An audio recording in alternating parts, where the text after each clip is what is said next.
So hello everyone, welcome back to our YouTube channel. और आज हम देखने वाले हैं हमारी क्लास 12th की यूनिट 2 जिसका नाम है children and women in sports. और मैं आप लोगों को बताना चाहता हूं कि हमारी यूनिट 2 जो है वो 2024-2025 सिलेबस से, पूरे लेटेस्ट सिलेबस से रिलेटेड है। तो वीडियो को पूरा देखना और अच्छा लगे तो लाइक और सब्सक्राइब ज़रूर कर देना। तो चलो वीडियो को स्टार्ट करते हैं। ये है हमारी यूनिट कंटेंट्स। तो पहला कंटेंट है भैया, exercise guidelines of WHO for different age group.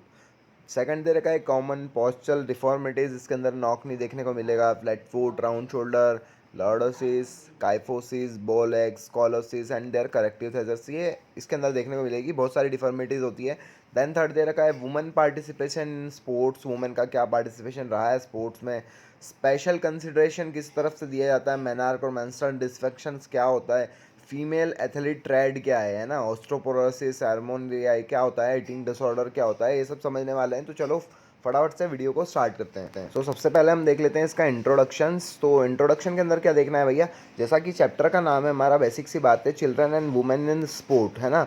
तो जब भी हम चिल्ड्रन या वुमेन्स को स्पोर्ट्स के अंदर लेकर आते हैं हमारे, तो उनके अंदर क्या चेंजेस देखने को मिलते हैं, फिजिकली साइकोलॉजिकली क्या चेंजेस देखने को मिलते हैं, वही सब हम इसके इंट्रोडक्शन और चैप्टर के अंदर देखने वाले हैं। तो चलो आगे बढ़ते हैं।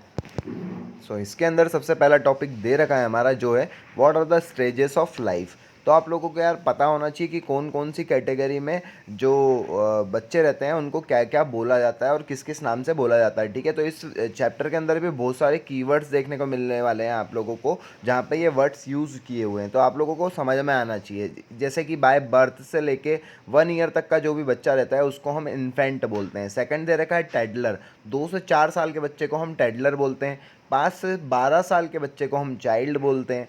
13 से 19 साल के बच्चों को टीन एज में आते हैं, टीन एज बोलते हैं हम, है ना। 20 से 39 साल तक के बच्चों को हम एडल्ट बोलते हैं। 40 से 60 तक के को हम बोलते हैं middle age adult, and then 60+ वालों को हम सीनियर एडल्ट बोलते हैं। तो ये कुछ स्टेजेस हैं जो कि बारे में आपको पता होना चाहिए, ठीक है। इसके अंदर हमारा सबसे पहला टॉपिक है एक्सरसाइज गाइडलाइन ऑफ WHO। तो सबसे पहले WHO का मतलब क्या होता है, सबको पता है, वर्ल्ड हेल्थ ऑर्गेनाइजेशन। तो यहाँ पर यार सीधी सी बात है, वर्ल्ड हेल्थ ऑर्गेनाइजेशन ने कुछ सारे स्टेजेस के लिए, जो एज स्टेजेस है उनके लिए गाइडलाइंस बनाई है एक्सरसाइज को लेके, कि यार आप लोगों को कौन सी एक्सरसाइज करनी चाहिए किस एज में, है ना। उसके लिए क्या गाइडलाइंस बनाई हुई है, ताकि आपका यार बॉडी के अंदर ग्रोथ और डेवलपमेंट हो सके, है ना। आप कहीं ना कहीं आपकी बीमारियों से दूर रहें, डिसीजेस से दूर रहें। आपको पता ही है आजकल कितनी सारी बीमारी आप लोगों को लग जाती है एज के साथ साथ, है ना। तो आप लोगों को इससे दूर रखने के लिए WHO ने कुछ एक्सरसाइजेस गाइडलाइन बनाई है, जैसे कि फॉर अंडर 5 ईयर एज के लिए अलग होती है, 5 to 17 एज के लिए अलग गाइडलाइंस है एक्सरसाइज की, है ना। एडल्ट्स के लिए अलग गाइडलाइंस है ना। और फिर एडल्ट्स एज के लिए अलग गाइडलाइंस है, और सीनियर सिटीजन के लिए भी अलग गाइडलाइंस बनाई हुई है यहाँ पर WHO ने। तो चलो इसको पढ़ते हैं, अपन देखते हैं इसके अंदर क्या देखने को मिलता है। तो इसके अंदर सबसे पहले कैटेगरी दे रखी है children under 5 year of age. तो यार सबको कैटेगरी वाइज बांटा गया है। सबसे पहले 5 साल से जो कम के बच्चे होते हैं उनके लिए बताया गया है। इसमें सबसे पहली कैटेगरी दे रखी है लेस देन 1 ईयर, जो 1 साल से कम के बच्चे होते हैं उनको क्या करवाना है आपको, ठीक है। तो उनके लिए क्या करना है आपको, सबसे पहले तो ये याद रख लो यार कि उनके लिए आप लोगों को फ्लोर बेस्ड गेमिंग करवानी है। फ्लोर बेस्ड मतलब यार कुछ बैठ के वो लोग प्ले करते रहें, कुछ इस तरीके से ये आप करवा सकते हो बच्चों को। तो कुछ इस तरीके से आप फिजिकल एक्टिविटी करवा सकते हो उनके लिए। एंड देन आप लोगों को जो उनका स्लीपिंग टाइम होता है बहुत मोस्ट इंपॉर्टेंट होता है। उनको 14 to 17 आवर्स की स्लिप देनी है। अगर बच्चा 3 साल का है, या तीन तीन साल का नहीं है, मतलब 3 महीने से कम का है, तो उसको 14 से 17 घंटे की आपको नींद करानी ही करानी है, क्योंकि उनके लिए क्वालिटी स्लिप होना बहुत ज़रूरी होता है। एंड देन आपको सैनिटरी बिहेवियर के अंदर उनको स्क्रीन टाइम बिल्कुल भी नहीं देना है। ऐसा नहीं कि यार आप उन लोगों को मोबाइल पकड़ा देते हैं, तो ये तो बिल्कुल भी नहीं करना है आप लोगों को, इससे अवॉइड करना है ये सब चीज़ें, है ना। और आप लोगों को बता देता हूँ, उनको फ्लोर बेस्ड गेमिंग ही करवानी है आप लोगों को, उनको फ्लोर बेस्ड एक्टिविटी ही करवानी है। आप ये तो है नहीं कि यार छोटे से बच्चे से आप बेंच प्रेस लगवा दोगे यार, कुछ इस तरीके से चीज़ करवा दोगे, हो ही नहीं सकता ना, इट इज़ नॉट पॉसिबल, छोटा बच्चा तो कर ही नहीं सकता। क्या बोला तूने?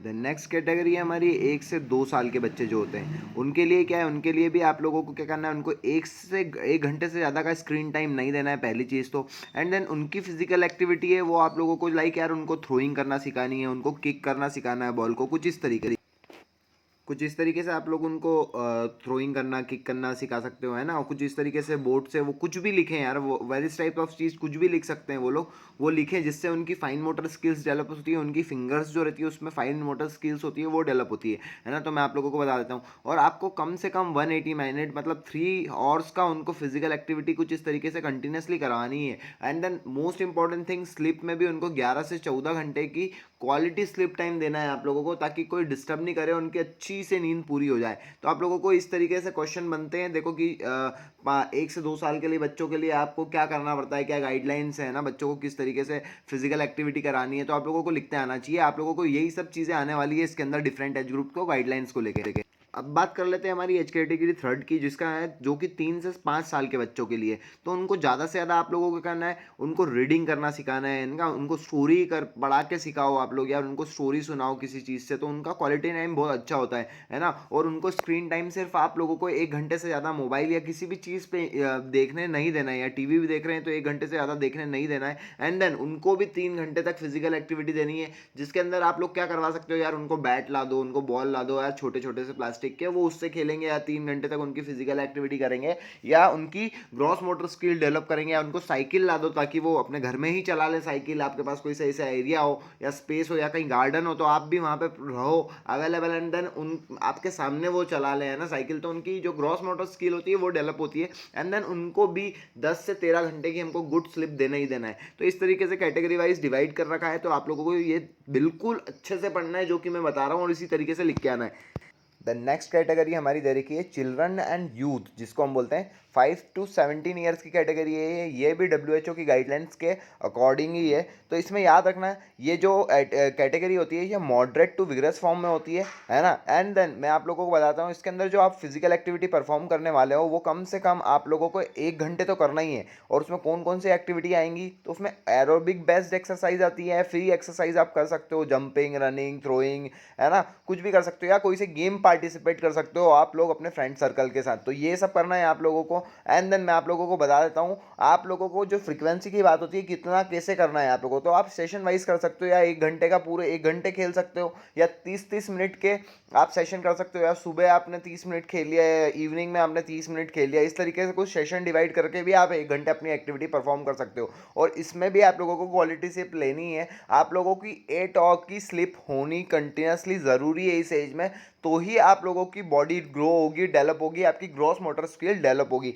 तो यही लिख के आना है आप लोगों को। देन आप लोगों को इससे क्या बेनिफिट्स होते हैं, तो सबसे पहले तो ये याद रखो कि यार आपकी मस्कुलर जो सिस्टम है वो सबसे ज़्यादा बिल्ट होता है। एंड देन आपकी बोन्स जो होती हैं वो आपकी स्ट्रांग हो जाती है ना। आप एंजाइटी, स्ट्रेस, इन चीज़ों से दूर रहते हो, आपकी हेल्थ जो रहती है वो बेनिफिट हो जाती है, हेल्थ लेवल बहुत ज़्यादा अच्छा हो जाता है, आपकी जो कार्डिक वस्कुलर सिस्टम होता है वो भी बहुत ज़्यादा इंप्रूव हो जाता है ना। और द मेन इंपॉर्टेंट थिंग यार, आप लोग अगर ये सब चीज़ें दे, तो आप वेलनेस आपकी हमेशा बनी रहती है ना, और आप हेल्थ से जुड़े हुए रहोगे। अगर आप लोग कुछ हेल्थ स्टार्टिंग से आप हेल्थ को लेकर सीरियस रहोगे तो आप कहीं पे भी किसी गलत एक्टिविटी में इन्वॉल्व नहीं होगे, जैसे कि लाइक ड्रिंकिंग करना, स्मोकिंग करना, है ना, एंड ऑल दैट थिंग। तो इसमें आप इन्वॉल्व नहीं होगे, और आप लोग फिजिकल एक्टिविटी को हमेशा गुड मानोगे, ताकि आपकी हेल्थ को प्रीशियस रखोगे आप लोग। तो यही सब इसके बेनिफिट्स होते हैं, आप लोग यही लिख के आ सकते हो इसके थ्रू, है ना। देन हमारी नेक्स्ट कैटेगरी दे रखी है जो कि एडल्ट की होती है 18 to 64 ईयर एज में। इसमें क्या करना रहता है यार, इसकी इंटेंसिटी में भी आप लोगों को सेम है, मॉडरेट टू विग्रस फॉर्म में ही करनी होती है ना। और इसमें आप क्या कर सकते हो, मसल स्ट्रेंथनिंग की एक्सरसाइज कर सकते हो, फिजिकल एक्टिविटी कर सकते हो, लाइक यार पुशअप्स करना, पुलअप्स करना, या है ना बेंच प्रेस करना। आप लोगों को पता ही होगा जो जिम में जाके वर्कआउट करते हैं, योगा करना, है ना, कुछ एरोबिक एक्सरसाइजेस करना, हुलाहुप करना, है ना। ये आपका क्यों क्या सेशन रहना चाहिए, तो ये आपका 150 to 300 मिनट्स पर वीक हो सकता है ना, ये याद रखना है आप लोगों को। या मॉडरेट इंटेंसिटी कर रहे हो तो आप लोगों को 75 to 150 मिनट पर वीक भी हो सकता है, विग्रेस इंटेंसिटी करते हो तो, है ना। ये याद रखना है आप लोगों को। इसमें मसल स्ट्रेंथनिंग एक्टिविटीज ज़्यादा होती है इन्वॉल्व, ये याद रखना है। और एटलीस्ट आप लोगों को 2 मसल्स इन अ वीक आप लोगों को करना ही करना है, ताकि आपकी मसल्स जो हैं 2 मसल एटलीस्ट हर वीक में ज़्यादा से ज़्यादा ग्रो हो जाए या डेवलप हो जाए, ठीक है। इस तरीके से आप लोगों को आपका सेशंस बनाना है, और आप लोगों को इस सेशंस को इवनिंग और मॉर्निंग के हिसाब से भी डिवाइड कर सकते हो, या कंटिन्यूसली 1 और 2 और के हिसाब से भी डिवाइड कर सकते हो। तो इस तरीके से मॉडरेट टू विग्रेस फॉर्म में आप लोगों को एक्टिविटी परफॉर्म करके आनी है। देन बात हम कर लेते हैं हमारे जो 64 से ऊपर वाली एज होते हैं, जो सीनियर सिटीजन कैटेगरी होती है, उसके अंदर क्या करना होता है यार। तो उसके अंदर भी आप लोगों को मॉडरेट टू फिगरस फॉर्म में ही जाना है ना। उसका इंटेंसिटी वर्कआउट के अंदर आप लोगों को 1 घंटा इवनिंग या 1 घंटा सुबह या 1 घंटा शाम भी दे सकते हो आप लोग, है ना। इस तरीके से कुछ वर्कआउट कर सकते हो। उसके अंदर आप लोग क्या कर सकते हो यार, तो आप जिम में भी जा रहे हो, अगर आप सीनियर सिटीजन हो और आप जिम में जा रहे हो, तो वहाँ पे भी आके आपको लो वेट से एक्सरसाइज करनी है यार। लो वेट से आप लोगों को पुशअप्स वुशअप्स लगाने हैं यार, लो वेट से, है ना, बेंच प्रेस करना है, ताकि आपकी जो उस समय की जो एज की जो मसल्स रहती है वो उस तरीके से डेवलप हो जो कि सीनियर सिटीजन्स की होती है। या आप योगा कर सकते हो, आप प्राणायाम कर सकते हो, ताकि आप स्ट्रेस फ्री या रिलीफ रह सकते हो, है ना। ज़्यादा से ज़्यादा आपको स्पिरिचुअल थिंक करनी चाहिए उस समय पे। तो इस तरीके से जो सीनियर सिटीजन है उनकी कैटेगरी WHO के अकॉर्डिंग बताई गई है। तो आप लोगों को ये, मैंने आप लोगों को एक अलग से पूरा फेस नहीं बनाया है, पर आप लोग याद रख लेना, जैसा कि मैंने ओरली आप लोगों को डिक्टेट करके बता दिया है। देखो आई नो यार कि थोड़ा सा बोरिंग टॉपिक था ये वाला, है ना, कि क्या कैटेगरीज क्या गाइडलाइंस बनाई गई है बच्चों को लेके। तो पर आप लोगों को कुछ इस तरीके से ही समझना है कि यार बच्चा है तो बच्चों के हिसाब से एक्सरसाइज करानी है, उनको क्या स्लिप टाइम होगा, है ना। और थोड़ा सा बड़ा हो जाता है तो उसमें यूथ जो रहता है, यंग रहता है, तो उस समय पे कौन सी एक्सरसाइज या कौन सी ये सब चीज़ करानी है। एंड देन फिर जब वो सीनियर सिटीजन्स हो जाते हैं तो उनको बैलेंसिंग की एक्सरसाइज ज़्यादा लगती है, या उनको कितने वेट से ट्रेनिंग करानी है, ये सब चीज़ें दिमाग लगा के लिख के आना है। आई होप आप लोगों को ये थोड़ा सा बोरिंग है पर क्लियर हो चुका होगा, और मैं जिस तरीके से पढ़ा रहा हूँ आप लोगों को समझ में आ रहा होगा। तो आप लोग यही कर लिख के आ जाना। अब हम हमारे नेक्स्ट टॉपिक के ऊपर बढ़ते हैं, जो कि बिल्कुल भी बोरिंग नहीं है। देन हमारा नेक्स्ट टॉपिक है कॉमन पॉस्चर डिफॉर्मिटीज़। तो यार सीधी सी बात यही है यहाँ पे कि जो हमारा पॉस्चर होता है ना, पॉस्चर क्या होता है सबको पता है यार। हम खड़े रहते हैं जब हमको सीधे खड़े रहना है ना, या हम लेटे हुए हैं, सोए हुए हैं, तो हमको किस तरीके से हमारा पॉस्चर रखना है ना, वो सब चीज़ें पॉस्चर के अंदर आती है यार। कोई व्यक्ति है सीधा नहीं चल रहा है, आड़ा टेढ़ा होके चल रहा है, तो कैसा अजीब से ही लगेगा, है ना। और कोई बहुत अच्छा हैंडसम व्यक्ति है जो बिल्कुल स्ट्रेट चल रहा है, उसका पॉस्चर बहुत करेक्ट है, तो हम कितने अच्छे से समझते हैं कि यार क्या गुड लुकिंग लड़का है यार, कितना ब्यूटीफुल है ये।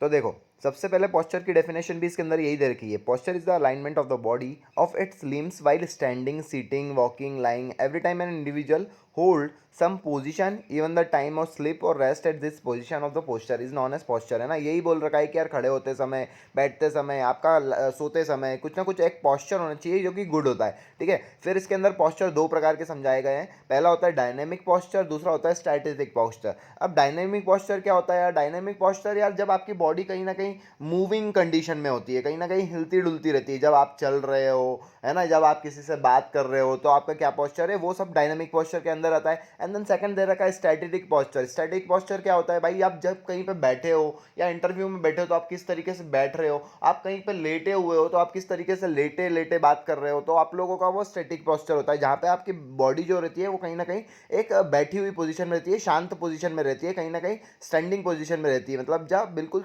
खड़े रहती है, शांत रहती है बॉडी, कहीं मूव नहीं कर रही किसी तरीके से, तो वो स्टैटिक पोस्चर होता है। तो आई थिंक आप लोगों को ये क्लियर है। इसके बाद हमारा सबसे पहला जो टॉपिक है वो है स्पाइनल कर्वेचर। स्पाइनल कर्वेचर मतलब कहीं ना कहीं यार आप लोग की जो स्पाइन है उसमें जो प्रॉब्लम्स क्रिएट हो जाती है, या स्पाइन में कोई दिक्कत हो जाती है, वो टेढ़ी हो जाती है या सीधी हो जाती है ना, जिसकी वजह से आप लोग को आपका पॉस्चर जो है वो गलत हो जाता है ना, आपको वो डिफॉर्मिटी हो जाती है स्पाइन से रिलेटेड, वो स्पाइन कर्वेचर होता है ना। इसके अंदर क्या होता है, ये आपको कैसे हो सकती है यार, आप ज़्यादा से ज़्यादा वेट इंक्रीज कर रहे हो, आप ज़्यादा से ज़्यादा वेट लेके जा रहे हो स्कूल में, तो आप लोगों की जो आपकी स्पाइन है वो थोड़ी सी झुक जाती है आगे की ओर। तो ये कुछ तीन प्रकार की होती है। सबसे पहले होती है काइफोसिस, दूसरी होती है लॉर्डोसिस, एंड थर्ड लेस्ट होती है स्कॉलोसिस, ठीक है। तो आप लोगों को यही क्लियर करने वाले हैं हम। तो सबसे पहले हम पढ़ने वाले हैं काइफोसिस को। तो सबसे पहला हमारा है जो है काइफोसिस। तो काइफोसिस कैसे होता है, तो इसमें जो आपकी जो स्पाइन होती है वो आगे की ओर झुक जाती है। स्पाइन जो होती है, जो आपकी स्पाइनल कॉर्ड जो पीछे वाली जो होती है, रीढ़ की हड्डी बोलते हैं, जो वो आगे की ओर फॉरवर्ड बेंडिंग हो जाती है, थोड़ी सी आगे की ओर झुक जाती है। जैसा कि आप लोगों ने देखा होगा बुजुर्ग अम्मा दादी होती हैं, वो आगे की ओर झुक के होती है, उनको नहीं मालूम होता उनको काइफोसिस है ना। तो वो प्रॉब्लम होती है जो कि किससे होती है, तो सबको पता है यार, थोड़ा सा ज़्यादा वजन ले लेते हैं कुछ लोग, यार बहुत सारी चीज़ें होती है, मैं कॉजेस में पढ़ाने वाला हूँ आप लोगों को। तो इसके अंदर यही लिख के आना है। इसको क्या बोलते हैं, तो इसको हंच बैक भी बोलते हैं, याद रखना। इसको इसका एक और नाम होता है, वो लिख के आ सकते हो आप, इसको हंच बैक भी बोलते हैं। और बायो वाले जो बच्चे हैं वो बिल्कुल डीप में लिख सकते हैं, पर मैं तो बिल्कुल डीप में नहीं बताने वाला हूँ, बस आप लोगों को जैसा मैं बता रहा हूँ वैसे ही लिख के आना है। और इसका डायग्राम बनाना बिल्कुल भी मत भूलना, है ना। इसकी जो स्पाइन होती है उसको थोड़ा सा आगे की ओर घुमा के दिखाना, ताकि आपको ज़्यादा से ज़्यादा नंबर मिलेंगे। और मैं आप लोगों को हमेशा समझाता हूँ कि कुछ भी चीज़ लिखो, अगर आप उसका डायग्राम बना सकते हो तो आप लोगों को उससे ज़्यादा मार्क्स मिलते हैं, तो आप लोग वो बना के आया करो। तो देखो इसके कुछ कॉजेज़ दे रखे हैं। कॉजेज़ क्या क्या हैं? सबसे पहले तो ये याद रखो, ये ज़्यादा से ज़्यादा वेट जो लोग आगे लेते हैं, है ना, फॉरवर्ड बेंडिंग उनकी तभी होती है, या कुछ जिम जा रहे हैं तो ज़्यादा वेट आगे की ओर ले रहे हैं, शोल्डर पे ज़्यादा वेट ले रहे हैं, तो उसकी वजह से ये आपको हो सकता है। एंड देन क्या होता है, स्पाइनल इन्फेक्शन भी हो सकता है आप लोगों को, है ना, या आप लोग बोन्स को लेके कुछ चीज़ें कम खा रहे हो, कम डिटेक्ट कर रहे हो, तो आपकी आगे वाली बोन झुक जाती है। ऑस्टियोपोरोसिस भी एक इसका मेन कारण है। आपको बर्थ डिफेक्ट भी हो सकता है, ये याद रखना है। कुछ इस तरीके से साइकिल हो सकती है ना। या आप कोई सा गेम खेल रहे हो, वहाँ पे आपको बैक इंजरी हो गई है, तो आप लोगों को जहाँ वहाँ पे भी काइफोसिस हो सकता है। पर इसके कुछ आप लोगों को करेक्टिव मेजर्स भी है, जिससे आप लोगों इसको सही भी कर सकते हो, ठीक है। तो आप लोगों को ये सब चीज़ों का ध्यान रखना है कि आपको काइफोसिस नहीं हो, है ना। तो इसके करेक्टिव मेजर्स जो है वो मैं आप लोगों को बता रहा हूँ, जिससे कि आप लोग ये काइफोसिस वाली जो प्रॉब्लम होती है वो सही कर सकते हो, ठीक है। तो देखो इमेज में आप लोगों को दिख रहा होगा, कुछ इस तरीके से कुछ आसन करके आप लोग अपने काइफोसिस को सही कर सकते हो। आपको पता है कि यार आपकी बैग आगे की ओर फॉरवर्ड हो चुकी है, तो आप लोगों को पीछे की ओर लाना है, तो कुछ इस तरीके से आप चक्रासन कर सकते हो, धनुरासन कर सकते हो, है ना। कुछ इस तरीके से जो आसन दिखा रहे हैं यहाँ पे अपनी बैग को स्ट्रेच करने के लिए, ये सब चीज़ कर सकते हो। वॉल की आपके आप लीन होके आपके नीचे पिलो लगा सकते हो, एंड देन आपकी बैग को घुमा सकते हो, है ना। या सूर्य नमस्कार की 4th स्टेप कर सकते हो, जिससे आप लोगों को भुजंग आसन कर सकते हो आप लोग, है ना, ताकि आपकी बैक वापस से उसी नॉर्मल पोजीशन में आ जाए जैसे कि अभी फॉरवर्ड बेंडिंग की पोजीशन में। तो आप लोगों को ये याद रखना है कुछ इस तरीके। नेक्स्ट डिफॉर्मिटी है हमारी लॉर्डोसिस, जिसके अंदर क्या होता है मैं आप लोगों को बता देता हूँ। जैसे कि हमारी जो काइफोसिस में हमारी जो फॉरवर्ड बेंडिंग हो जाती थी, हमारी स्पाइन आगे की ओर झुक जाती थी। यहाँ पे कुछ भी नहीं होता है, जैसा कि आपको एरो में इमेज में दिख रहा होगा। इसकी जो ये लंबर रीजन है, लंबर रीजन मतलब ये नीचे वाली जो स्पाइन होती है वो कुछ अंदर की ओर चली गई है ना, कुछ अंदर की ओर चली गई है। जैसे एरो में दिख रहा है आप लोगों को, जो लंबर रीजन है वो अंदर की ओर चली गई है। बस यही एक पोजीशन होती है जिसके कारण आपको लॉर्डोसिस देखने को मिलता है। एंड देन आप लोगों को बता देता हूँ, ये लंबर रीजन अंदर की ओर चली जाती है। इसके क्या कॉजेज होते हैं, तो आप लोगों की बैक मसल जो होती है वो वीक हो सकती है ना। या आप ओवर स्ट्रेचिंग या एक्सरसाइज कर रहे हो, या आप मोटे हो गए हो, है ना, आप बागा हो गए हो। बागा बागा क्या बोलते हैं, जैसे आप किसी इंसान का ज़्यादा से ज़्यादा ओबेसिटी हो गई है, उनका पेट 1 किलोमीटर आगे निकल चुका है ना, तो उसको रोकने के लिए कुछ तो करना पड़ेगा ना।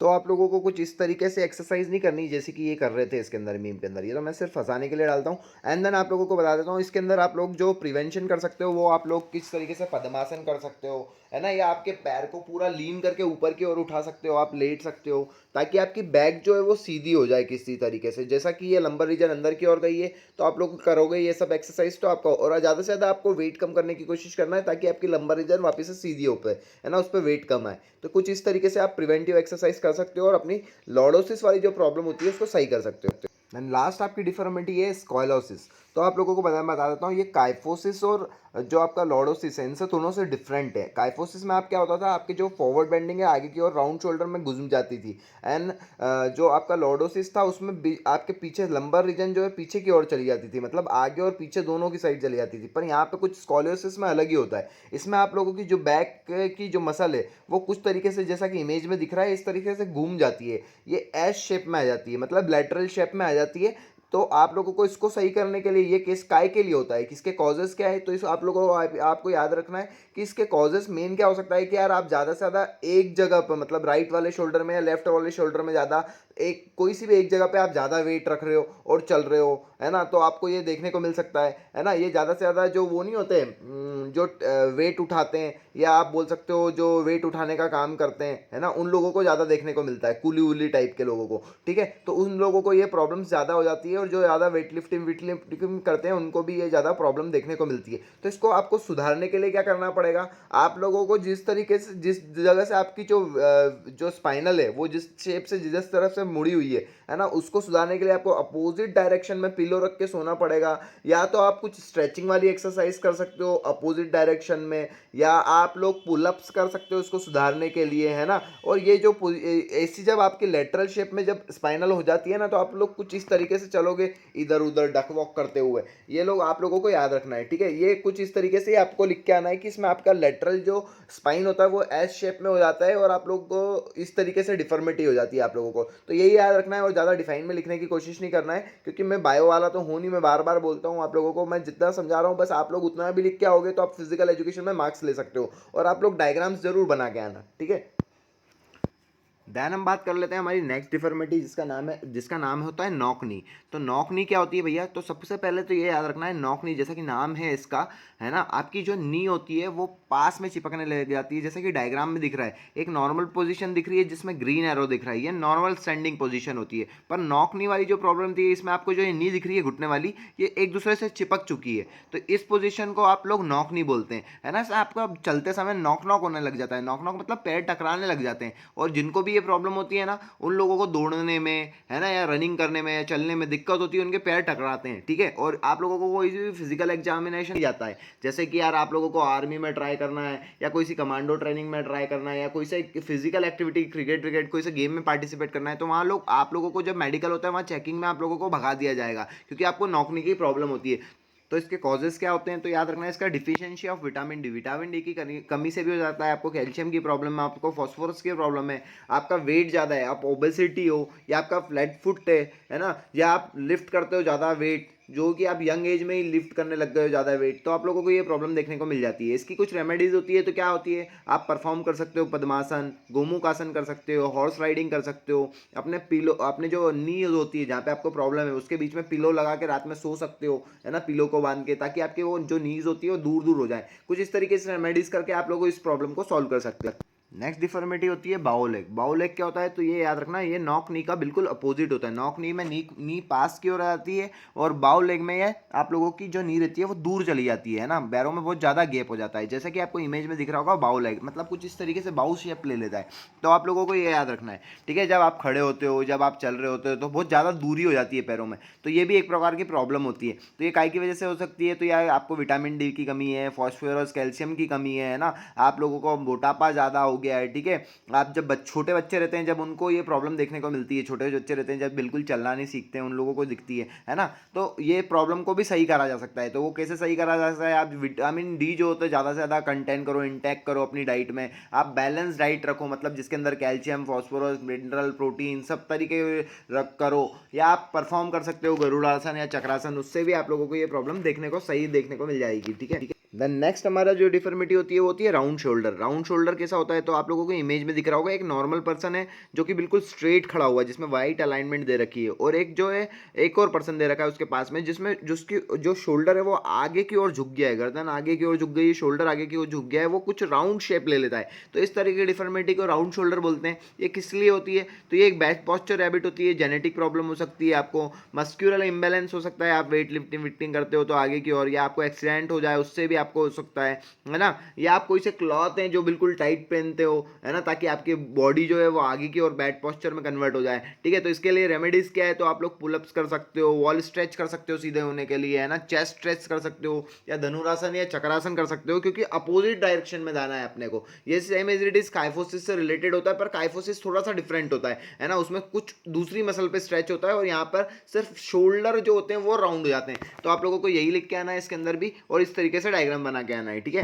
देन नेक्स्ट डिफॉर्मिटी होती है फ्लैट फुट। फ्लैट फुट क्या होता है? तो देख लो, आप लोगों को यहाँ पर दो आर्क दिख रहे होंगे पैरों के। एक होता है नॉर्मल आर्क जिसमें इस तरीके से पैर बनते हैं, एक होता है फ्लैट फुट जिसमें पूरा पैर बन जाता है नीचे की ओर। तो भैया इसको बोलते हैं fallen arc of the foot, ये याद रख लेना है ना। इसमें क्या होता है, सारी जो फ्लैट आपका जो फीट रहती है वो पूरी फ्लैट हो जाती है, मतलब सीधी हो जाती है, बिल्कुल एक जैसा पाव हो जाता है, उसमें कोई आर्क ही नहीं रहता है, बिल्कुल सीधा हो जाता है, आपका पूरा वजन जो होता है प्लेन हो जाता है वहाँ पर सरफेस, है ना। तो इसके लिए आप लोगों को ये काय से हो सकता है? तो इसके कॉजेज क्या है? आपको ओबेसिटी है ज़्यादा, या आप लोग है ना कोई सा ऐसा शूज़ पहन रहे हैं जिससे आपको ये चीज़ हो सकती है। इसके लिए क्या रेमेडीज़ कर सकते हो आप लोग? तो यार आप जो वॉक जो रहती है वो हील पे कर सकते हो, वॉक ऑन हील हील पे चल सकते हो, तो आप लोगों को ये रेमेडीज से प्रॉब्लम सॉल्व हो जाएगी, ठीक है। या आप रोप स्कीपिंग कर सकते हो, जंपिंग कर सकते हो, कुछ इस तरीके एक्सरसाइज करने से भी आपका फ्लैट फुट सही हो जाता है। और आजकल ऐसे शूज़ भी आने लग गए हैं आर्क वाले, वो पहन के भी आप लोग ये सही कर सकते हो, ठीक है, ठीक है। नाउ हमारा नेक्स्ट टॉपिक है वुमेन पार्टिसिपेशन इन स्पोर्ट्स। ये बात बहुत गंभीर है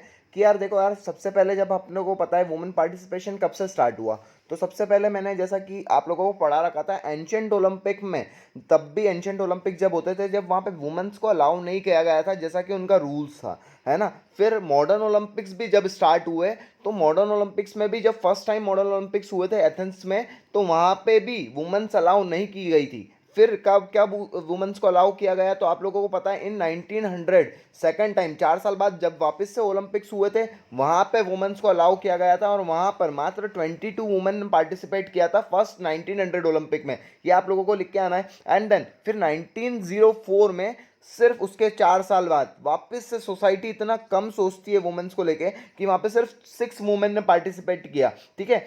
फिर उसके 100 साल बाद जब दो इन 2000 में, है ना, सिडनी ओलंपिक्स हुए, वहाँ पे 4069 वुमेन ने पार्टिसिपेट करा था। ये आप लोगों को लिख के आना है। वुमेन का पार्टिसिपेंट मतलब हमारी जो सोसाइटी है वो एक मतलब वुमेन्स को लेकर बिल्कुल छोटी सोच रखती है ना, उनको हमेशा सेकंड स्टेज में देखती है। तो आप लोगों को ये सब चीज़ें वुमेन का पार्टिसिपेशन याद रखना है, ठीक है। फिर धीरे धीरे करके ये पार्टिसिपेशन बढ़ता गया। सबसे पहले इंडिया की बात कर लेते हैं, क्या पार्टिसिपेशन रहा है इंडिया में। तो इन 1984 में पीटी उषा एक पहली वुमेन थी जिसने एथलेटिक्स में पार्टिसिपेशन करा था ओलंपिक्स में। सो ये है पीटी उषा की इमेज उस समय की है ये, जब वो उस समय मेडल लगा था। एंड देन इन 2000 में कर्णम मल्लेश्वरी ने ब्रोंज मेडल जीता था सिडनी ओलंपिक्स में इंडिया के लिए। फिर इस तरीके से प्रोग्रेस होती गई और कर्णम मल्लेश्वरी का फोटो जो ये दिख रहा है आप लोगों को स्क्रीन पे, ये कर्णम मल्लेश्वरी हैं। इन्होंने वेट लिफ्टिंग में ये मेडल लगाया था, ठीक है। फिर उसके बाद 2012 लंदन ओलंपिक में सानिया नेहवाल और एमसी मैराथन ने अपने देश के लिए ब्रोंज मेडल जीता था।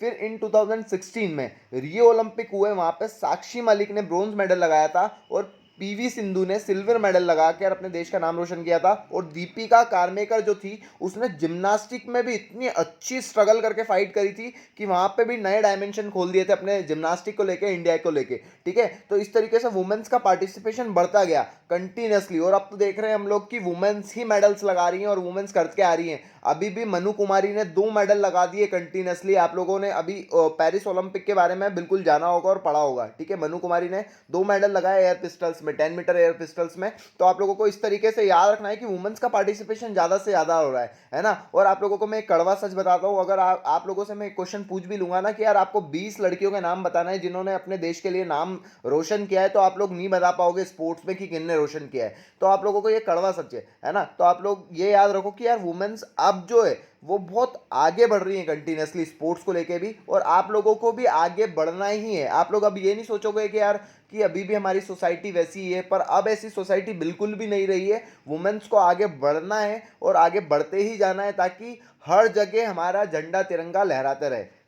आजकल क्रिकेट में भी वुमेन्स के लिए बहुत स्कोप है, हर गेम में बहुत स्कोप है ना। और इसीलिए वुमेन्स प्रीमियर लीग भी चालू कर दी है, जैसा कि आईपीएल इंडियन प्रीमियर लीग चालू हुई है, ऐसी वुमेन्स प्रीमियर लीग भी स्टार्ट हो गई है ताकि आप लोग क्रिकेट में भी ज़्यादा इन्वॉल्वमेंट दिखाएं वुमेन्स में। तो ये वुमेन्स प्रीमियर लीग की फोटो है। एंड देन आप लोगों को ये कुछ वुमेन्स हैं जिनके फोटो दिए हुए हैं, इनके नाम याद रखना है और लिख के आना है ताकि जब आप लोग ये वाला वुमेन पार्टिसिपेशन लिख के आओ तो आप लोग इनके नाम भी लिख के आना कि ये वुमेन्स हैं, ताकि आपके आंसर को ज़्यादा से ज़्यादा मार्क्स मिल पाए, ठीक है। हमारे यहाँ पे क्या रीज़न रहे हैं इन सब कारणों के लिए कि स्पोर्ट्स को पार्टिसिपेशन करने में इतना टाइम लगा, क्या रीज़न रहे हैं। तो पहले तो रीज़न दे रखा है, पहला पॉइंट दे रखा है gender equality and social attitude. Gender equality को बहुत ज़्यादा फोकस किया गया है हमारे यहाँ पे। फिर पेरेंट का इंकरेजमेंट नहीं था वुमेन्स को, अब जो कि बहुत बढ़ गया है। मोटिवेशन इंस्पिरेशन बिल्कुल नहीं मिलता था, ठीक है। और हमारे यहाँ पे कोई प्लान इनिशिएटिव गवर्नमेंट लेके ही नहीं आती थी वुमेन्स के लिए, है ना। और हमेशा मेल को डोमिनेंट कल्चर रहा है हमारे यहाँ पे, मेल ही मेल खेलेंगे, मेल ही मेल खेलेंगे, वुमेन्स को अलाउ नहीं किया जाता था, ठीक है। और वुमेन्स कोचेस भी नहीं होते थे उस समय पे, जो कि आजकल बहुत ज़्यादा हो गए। लेस कॉम्पिटिशन देखने को मिलता था यार, गिने चुने देश से एक लड़कियाँ आती थी, इसीलिए वुमेन्स को प्रमोट नहीं किया जाता था। और मीडिया कवरेज भी नहीं मिलता था कि ज़्यादा से ज़्यादा लड़कियों को पता चले कि यार गेम्स हो रहे हैं, इन्वॉल्वमेंट हो रहा है, तो हम भी जाके पार्टिसिपेट करें। तो अब ये सब चीज़ों का जो स्तर है, जो वो बोल सकते हैं आप स्टेज है, बहुत ज़्यादा बढ़ गया है। तो आप लोगों को निकलना चाहिए अपने घरों से और स्पोर्ट्स में भी इन्वॉल्वमेंट करना चाहिए। देखो, अगर वुमेन स्पोर्ट्स में पार्टिसिपेशन करती तो उनके क्या फिजिकल बेनिफिट्स होते हैं। सबसे पहला तो उनकी हेल्दी लाइफस्टाइल होगी, है ना, वेट मैनेजमेंट सही रहेगा, फिजिकल फिटनेस सही रहेगी, बोन्स स्ट्रांग होगी, है ना, एज जो रहेगी वो दिखेगी ही नहीं, है ना। और मसल स्ट्रेंथ और फंक्शंस बुरी तरीके से मूव करने लग जाएंगे। तो ये तो इनके फिजिकल बेनिफिट्स होते हैं। अब बात करते हैं हमारे साइकोलॉजिकल क्या बेनिफिट्स मिलेंगे। तो हमको मॉडरेट स्ट्रेस रहेगा वो दूर रहेगा, इम्प्रूव मूड हमेशा अच्छा रहेगा, मेंटल हेल्थ हमेशा सही रहेगी, डिप्रेशन से दूर रहेंगी, है ना, सेल्फ स्टीम हमेशा बूस्ट रहेगा उनका, है ना, कॉन्फिडेंस हमेशा बूस्ट रहेगा, अपनी खुद की इमेज बना पाएंगी जो कि सोसाइटी ने खा रखी है आज की तारीख में वुमेन्स को लेके, है ना। मोर सेल्फ कॉन्फिडेंस रहेगा खुद को लेके यार, कि सबको पता है यार वुमेन्स को सेल्फ कॉन्फिडेंस लाना बहुत जरूरी है। देन हमारा सोशल क्या बेनिफिट्स रहेंगे, तो सोशल बेनिफिट्स जो रहेंगे, सोशल इंपावरमेंट बढ़ेगा, ठीक है, टीम वर्क होगा, कहीं ना कहीं ज्यादा लोगों से इंटरेक्ट करेंगी वुमेन्स, है ना, कम्युनिकेशन बढ़ेगा, ठीक है। फिर क्या हो सकता है, इंटरपर्सनल रिलेशनशिप्स भी बढ़ती है यार, सीधी सी बात है, और एक आइडेंटिटी बना पाएंगी खुद की यार, सोशल डेवलपमेंट यही बढ़ने वाले हैं। तो आप लोगों को कुछ इस तरीके से लिख के आना है कि क्या क्या बेनिफिट्स होने वाले हैं। देन नेक्स्ट हमारा टॉपिक दे रखा है स्पेशल कंसिडरेशन। तो स्पेशल कंसिडरेशन वुमेन्स को लेके बहुत अलग दिए हुए हैं यहाँ पर। फॉर एग्जांपल अगर मैं बात कर लेता हूँ हमारे मेल के लिए, कि यार मेल बिल्कुल भी इस चीज़ को तो समझ ही नहीं सकते हैं कि क्या स्पेशल कंसिडरेशन देते हैं वुमेन्स को, पर मैं फिर भी आप लोगों को फॉर एग्जाम्पल एक चीज़ बताना चाहता हूँ यार। अगर बात कर लेते हैं हम मेल की, है ना, मेल को बोल दिया जाता है कि यार 2 महीने बाद आपका कोई सा इवेंट या कॉम्पिटिशन है, तो वो मेल के साथ तो कोई भी कंसिडरेशन करनी नहीं पड़ेगा, क्योंकि मेल हमेशा आपको हेल्दी मिलने वाले हैं और हमेशा कुछ भी चीज़ उनके साथ होती ही नहीं है ना, तो वो लोग तो आराम से पार्टिसिपेट कर लेते हैं। पर वहीं अगर हम एक बोल दूं किसी फीमेल के साथ कि यार आपको 2 महीने बाद पार्टिसिपेट करना है किसी इवेंट या कंपटीशन में, है ना, और उस कंपटीशन के आने से पहले 1 हफ्ते पहले उनके पीरियड्स आ जाते हैं, है ना, तो उनकी जो मेंटली और साइकोलॉजिकली जो हेल्थ रहती है वो कहीं ना कहीं डिस्टर्ब होती है। यह लोग आप लोग इस चीज़ से मुझसे एग्री होंगे, है ना। तो आप लोगों को इसीलिए इसी जगह पे आपको कुछ स्पेसिफिक कंसिडरेशन उन लोगों को देना पड़ता है। और जो कुछ देखो यार सीधी सी बात है, 2 प्रकार के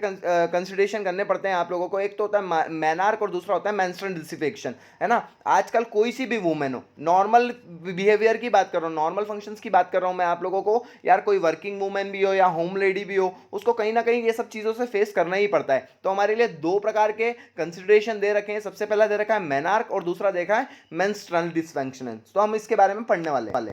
तो सबसे पहले हमको पर समझना है मेनार्क क्या होता है। तो मेनार्क एक ऐसी प्रॉब्लम होती है यार जो कि फीमेल्स के साथ होती ही होती है ना। या अपन बोल सकते हैं कि यार लड़कियों का जो फर्स्ट पीरियड आते हैं, जब उनको फर्स्ट टाइम ब्लीडिंग होती है, तो उस प्रॉब्लम को मेनार्क बोलते हैं, है ना। ये आपको कैसे हो सकते हैं, तो यार मैं आप लोगों को बताना चाहता हूँ कि यार ये डिफर करता है कंट्री टू कंट्री, है ना। या आप बोल सकते हो कि यार जो गर्म देश होते हैं वहाँ पे पीरियड्स जल्दी आ जाते हैं, और जो ठंडे देश होते हैं ना, जो कोल्ड देश होते हैं, वहाँ पर जो पीरियड्स आते हैं वो लेट आते हैं। और ये आपकी एज पे भी डिफर करता है ना, ये कौन सी एज होती है, तो 9 to 18 एज में आप लोगों को ये देखने को मिल जाते हैं, कितनी जल्दी देखने को मिलते हैं। तो ये 9 to 18 एज तक आपको डिफर करते हैं ना। और जो वो रहता है ये डिपेंड करता है काय के अंदर, एग्जैक्ट पीरियड का जो मैनार्क डिपेंड करता है वो करता है आपके बायोलॉजिकल, जेनेटिकल, इन्वायरमेंटल फैक्टर पे भी डिपेंड करता है। तो आप लोगों को ये याद रखना पड़ेगा, ठीक है ना। इसीलिए बोला जाता है कि यार स्पोर्ट्स वूमेन जो होती है उनको इस चीज़ का बहुत स्पेशल केयर करनी पड़ती है अपनी, ठीक है, कि यार उनका इवेंट आने वाला है तो उससे पहले आ जाएगा, तो सीधी सी बात है यार उनका कहीं ना कहीं फिजिकल लेवल बहुत ज़्यादा डाउन हो जाता है, और उनकी परफॉर्मेंस पे भी उस चीज़ का इफेक्ट देखने को मिलता ही मिलता है। क्योंकि एक नॉर्मली काम करना और एक आपको पीरियड्स के साथ काम करना बहुत डिफरेंट चीज़ है ना। तो इसीलिए यार सब लोगों की दादियाँ बोलती रहती हैं कि इस टाइम पे यार आपको ज़्यादा खाना चाहिए, घी खाना चाहिए, अच्छा न्यूट्रिशन लेना चाहिए, ताकि आपको इस टाइम पे कोई प्रॉब्लम फेस नहीं करना पड़े। तो यही होता है मेनार्क। आपको मोटे मोटे तौर पे मैंने समझा दिया है कि मेनार्क क्या होता है, और आप लोग बहुत अच्छे से समझ भी गए होंगे।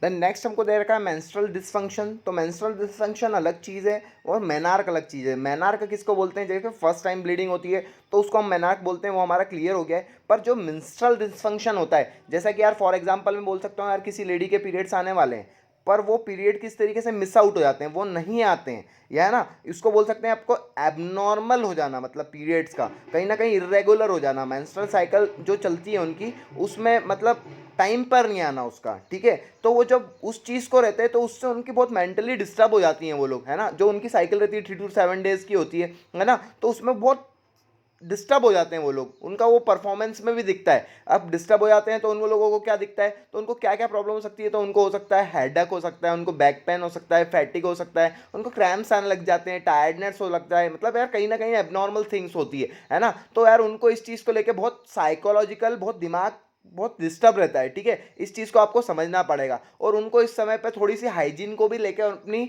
ध्यान रखना चाहिए, थोड़ी क्लीननेस बना के रखनी चाहिए, है ना। तो ये सब चीज़ें होती है, ये 2 तरीके के आपको दे रखे हैं, मेनार्क और मेंस्ट्रुअल डिसफंक्शंस। तो आप लोगों को आई होप क्लियर हो गया होगा दोनों चीज़, ये कुछ स्पेशल कंसिडरेशन करना पड़ता है, ठीक है। तो ये 2 चीज़ होती हैं, तो आप लोगों को ये याद रखना है। और मैं अब हमारा अगला टॉपिक है female athlete trade. Female athlete trade क्या होता है? तो फीमेल एथलीट ट्रेड क्या है? एक प्रकार का सिंड्रोम होता है जो कि 3 कंडीशन पर डिपेंड करता है। पहला हो जाता है कि यार आपकी एनर्जी जो है लो हो जाना। सेकंड होता है आपका मेंस्ट्रुअल साइकिलिंग जो है वो कहीं ना कहीं कम होना, है ना। और थर्ड जो होता है वो आपका होता है आपकी जो बोन्स होती है उसकी डेंसिटी कम हो जाना, है ना। ये याद रखना। तो ये जो तीनों चीज़ें, तीनों कंडीशन है वो 3 चीज़ों पर रिलेट करती है। पहला होती है ऑस्टियोपोरोसिस, दूसरी होती है एमिनोरा और तीसरी होती है ईटिंग डिसऑर्डर। तो ये याद रखना आप लोगों कि ये जो प्रॉब्लम देखने को मिलती है ये टीन एज में और एडल्ट फीमेल में ज़्यादा देखने को मिल रही है। और आप लोगों को पता ही है कि यार आप लोग न्यूट्रिशन नहीं लोगे ये सब तो आपको प्रॉब्लम देखने को मिलेगी मिलेगी यार। आप लोग समय पर बैलेंस डाइट नहीं करोगे और अगर किसी स्पोर्ट्स फीमेल को हो जाती है तो फिर तो बहुत ही दिक्कत हो जाती है उसको गेम्स को लेके, उसके पार्टिसिपेशन को लेके, ठीक है। तो आप लोग देखते हैं अपन, चलो इसके अंदर होता क्या है। तो सबसे पहली प्रॉब्लम होती है ऑस्टियोपोरोसिस। तो ऑस्टियोपोरोसिस क्या होता है भैया? तो यार ऑस्टियोपोरोसिस है जो ऐसी प्रॉब्लम है जिसके अंदर हमारी बोन्स की जो डेंसिटी है वो कम होने लग जाती है, मतलब हमारी बोन्स जो है वो कमजोर होने लग जाती है। ये याद रखना। देखो इस इमेज के थ्रू आप समझ सकते हो, एक नॉर्मल बोन है, इसकी जो डेंसिटी है इसके अंदर जो छेद है बिल्कुल पास पास है और ये ऑस्टियोपोरोसिस हो जाना ये जिसको, तो उसकी जो इसके अंदर जो छेद हैं ना बोन्स के अंदर वो देखो दूर दूर हो गए, इनकी कहीं ना कहीं डेंसिटी कम होती जा रही है। तो इस तरीके की प्रॉब्लम जब वो देखने को मिलती है हमारी बोन्स के अंदर तो वो हमको ऑस्टियोपोरोसिस एक कारण होता है। ऑस्टियोपोरोसिस एक बीमारी होती है, उसका एक कारण होता है ये, ठीक है। तो आप लोगों को इस तरीके से समझ सकते हो कि ऑस्टियोपोरोसिस क्या होता है। जब हमारी बोन्स की डेंसिटी कम होने लग जाती है तो हमको ऑस्टियोपोरोसिस प्रॉब्लम हो जाती है। फॉर एग्जाम्पल यार किसी बैडमिंटन कोई प्लेयर है, अगर वो बैडमिंटन खेल रही है ना, और उसको कोई सा क्रैम्प आ जाए, उसको उसको खेलते समय ही फ्रैक्चर हो जाए, तो ये समझ लेना कि यार उसकी बोन्स कमजोर थी, उसको ऑस्टियोपोरोसिस प्रॉब्लम है ना। तो ये आप लोगों को जब ये प्रॉब्लम होती है तो आप लोगों को क्या देखने को मिलता है कि यार आपको फ्रैक्चर जल्दी से जल्दी हो जाते हैं, आपकी बोन्स कमजोर होने लग जाती है,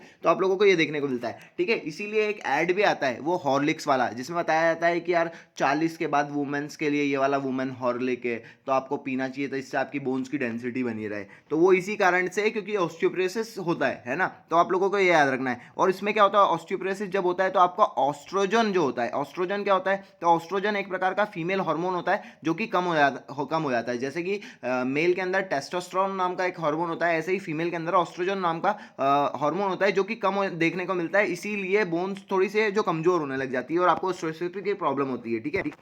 तो इसके क्या कॉजेस होते हैं? तो सबसे पहले एस्ट्रोजन लेवल का, एस्ट्रोजन जो हार्मोन होता है वो कम हो जाना। प्योर न्यूट्रिशन भी इसका एक कारण है। कैल्शियम की कमी करना, मतलब आप कैल्शियम कहीं ना कहीं कैल्शियम कम ले रहे हो, ठीक है।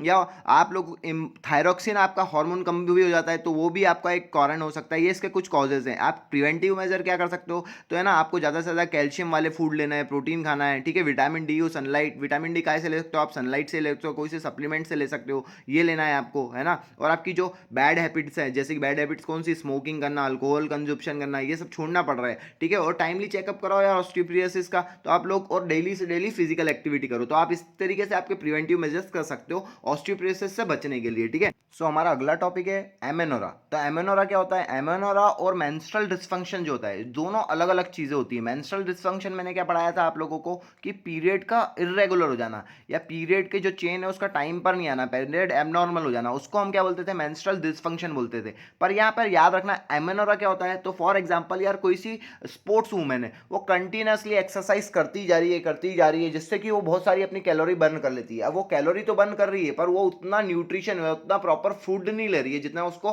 कैलोरी उसने बर्न करी है तो उतना इंटेक करना है। अब जब वो ऐसा नहीं करती है तो उसके कारण जो उसके जो पीरियड्स रहते हैं वो इरेगुलर हो जाते हैं या पीरियड्स आना बिल्कुल ही बंद हो जाते हैं, तो उस प्रॉब्लम को क्या बोलते हैं? तो एमेनोरा बोलते हैं। याद रखना इस समय जब उनके साथ क्या होता है, तो उनके साथ उनका हेयर लॉस होने लग जाता है, उनको फेशियल हेयर आने लग जाते हैं या बहुत ज़्यादा स्ट्रेस होने लग जाता है ना। ये याद रखना है आप लोगों को। उनको ये सब प्रॉब्लम देखने को मिलती है, उनको हेडेक होने लग जाता है, ठीक है। तो उस प्रॉब्लम को क्या बोलते हैं? एमेनोरा बोलते हैं। आप एमेनोरा और मेंस्ट्रुअल डिसफंक्शन में कंफ्यूज मत होना। आप, आई होप आप लोगों को ये क्लियर हो चुकी होगी दोनों बीमारियां।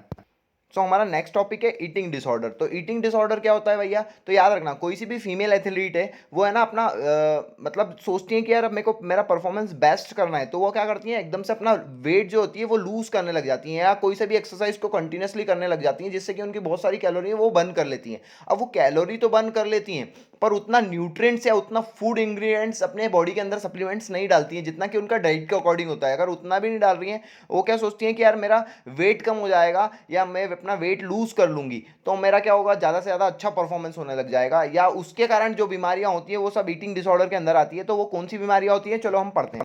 तो सबसे पहला होता है एनोरेक्सिया नर्वोसा। इसके अंदर क्या होता है, ये एक प्रकार का ऐसा डिसऑर्डर है जिसमें यार एक वुमेन है जो कि सुबह उठती है, देखती है यार मैं तो बहुत मोटी हो गई हूँ, तो वो क्या करती है कि यार वो बिल्कुल खाना ही बंद कर देती है कि यार मैं सुबह का ब्रेकफास्ट भी नहीं करूंगी, लंच भी नहीं करूंगी, है ना, फिर मैं स्नैक्स भी नहीं लूंगी, मैं डिनर भी नहीं करूंगी, जिससे मेरा कि वेट कम हो जाएगा। वो ये सोचती है, पर ऐसा थोड़ी होता है कि सुबह का खाना का बंद कर दो, शाम का खाना बंद कर। बात तो सही है। दौड़ना तो पड़ता है। सो ये इस तरीके का जो प्रॉब्लम होता है जिसमें यार वुमेन सोचती है यार मैं तो बहुत मोटी होती जा रही हूँ तो मैं बिल्कुल खाना ही बंद कर दूँ, उसी को आप एनोरेक्सिया नर्वसा बोलते हैं। सेकंड होता है बुलिमिया नर्वोसा। सो ये एक ऐसा प्रकार का डिसऑर्डर होता है जिसमें कि यार वुमेन्स क्या सोचती हैं कि यार मेरे को तो गुलाब जामुन खाने हैं, तो वो क्या करती हैं गुलाब जामुन खा भी लेती हैं, पेट के अंदर चले भी आते हैं, फिर उसके बाद वो उल्टी कर देती हैं। उल्टी कर देती हैं मतलब यार, मतलब अपने पेट की संतुष्टि के लिए उल्टी कर देना, मतलब कि यार मैंने खा भी लिए, मेरा मन भी हो गया गुलाब जामुन खाने का, फिर मैंने उसको उल्टी कर दिया। तो यार ये बहुत ज़्यादा सीरियस प्रकार की प्रॉब्लम होती है, ये याद रखना आप लोग कि यार आप लोगों ने, आपको ऐसा है कि यार आपको वेट तो गेन करना नहीं है, इसलिए आप कोई सा भी खाना खा लो और फिर उसको उल्टी कर दो ताकि आपका मन भी भरा जाए और आपने खा भी लिया खाना। पर ये बहुत सीरियस और मेजर प्रॉब्लम होती है, इससे बहुत थ्रेटनिंग हो सकती है, आप लोग याद रखना, बहुत सीरियस होती है ये। ठीक है, तो इसके सिम्टम्स कुछ इस प्रकार के होते हैं, डिहाइड्रेशन हो जाना है, रिफ्लक्स डिसऑर्डर हो जाना, इलेक्ट्रॉल जो रहता है आपका वो इम्बैलेंस हो जाना, तो ये बहुत सीरियस होता है। ठीक है, आई होप आप लोगों को ये क्लियर हो गया होगा। ठीक है, और ये जितना भी मैंने पढ़ाया है ना, बिल्कुल शॉर्ट शॉर्ट डेफिनेशन में आप लोग पढ़ो और मेरी स्क्रीनशॉट लेते जाया करो चीज़ों की, और आप लोग जितना मैं बताता हूँ बस उतना ही लिख के आ जाओगे ना, तो आपको फुल ऑन फुल मार्क्स मिलने वाले हैं। ठीक है, ये चैप्टर थोड़ा सा बड़ा था, बोरिंग था, मैं समझ सकता हूँ, पर आप लोगों को ये पूरा पढ़ना तो पड़ेगा ही सही। तो यहीं पे हमारी यूनिट पूरी तरीके से खत्म होती है, तो आप लोगों को आई तो होप पूरा समझ में आ गया होगा, और नहीं भी समझ में आता है तो आप क्वेश्चन कमेंट करके पूछ सकते हैं मुझसे। ठीक है, और चैनल को सब्सक्राइब करना बिल्कुल भी मत भूलना। मिलते हैं नेक्स्ट वीडियो में, तब तक के लिए टेक केयर, बाय बाय।